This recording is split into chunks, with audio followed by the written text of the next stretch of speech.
நாடாளுமன்ற பட்ஜெட் கூட்டத்தொடர் தொடங்கவிருக்கிறது. அந்த நேரலை காட்சிகளை பார்த்துக் கொண்டிருக்கிறோம். கூடுதல் விவரங்களோடு செய்தியாளர் பாரி கார்த்தி இணைப்பில் இருக்கீங்க. முழு விவரங்களை வழங்கலாம்.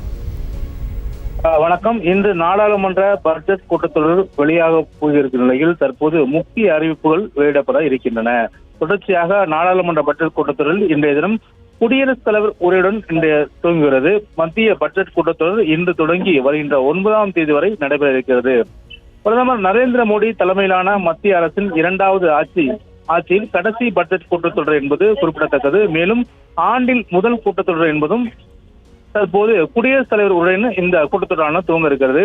இரு அவைகளின் கூட்டுக் கூட்டத்தின் அடிப்படையிலே 11 மணிக்கு குடியரசுத் தலைவர்கள் உரையாற்ற இருக்கிறார். அதன் அடிப்படையிலே தற்போது டெல்லியில் இருக்கக்கூடிய குடியரசுத் தலைவர் மாளிகையிலிருந்து புதிய நாடாளுமன்றம் கட்டிடம் இருக்கக்கூடிய இடம் வரை தொடர்ச்சியாக அவர் பல்வேறு அலங்காரங்கள் பூட்டிய வண்டியில் அவர் ஊர்வலமாக அழைத்து வர இருக்கிறார். குதிரைகள் புடைசூழ, படைகள் புடைசூழ தொடர்ச்சியாக அவர் தனது குடியரசுத் தலைவர் இல்லத்திலிருந்து புதிய நாடாளுமன்றம் கட்டடம் நோக்கி அழைத்து வர இருக்கிறார். இன்றைய தினம் முக்கிய அறிவிப்புகளும் வெளியிட இருக்கின்றன. விரைவில் மக்களவைத் தேர்தல் நடைபெற உள்ளதால் இந்த இடைக்கால பட்ஜெட் என்பது முக்கியத்துவம் வாய்ந்த பட்ஜெட்டாக இருக்கும். நிறைய புதிய சலுகைகள், அதே போல மக்களுக்கான புதிய அறிவிப்புகள், மேலும் வரி குறைப்பு உள்ளிட்ட பல்வேறு அம்சங்கள் இடம்பெறலாம் என்றும் எதிர்பார்க்கப்படுகிறது.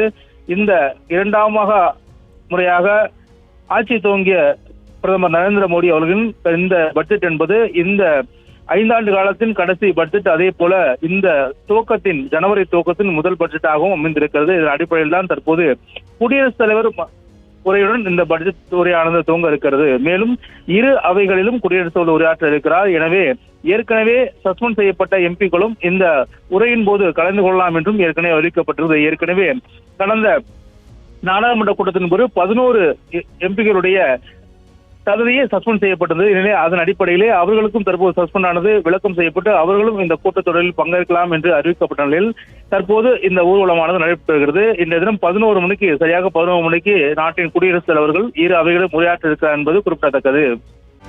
செய்திகளை உடனுக்குடனும் துல்லியமாகவும் தெரிந்து கொள்ள சப்ஸ்கிரைப் பண்ணுங்க.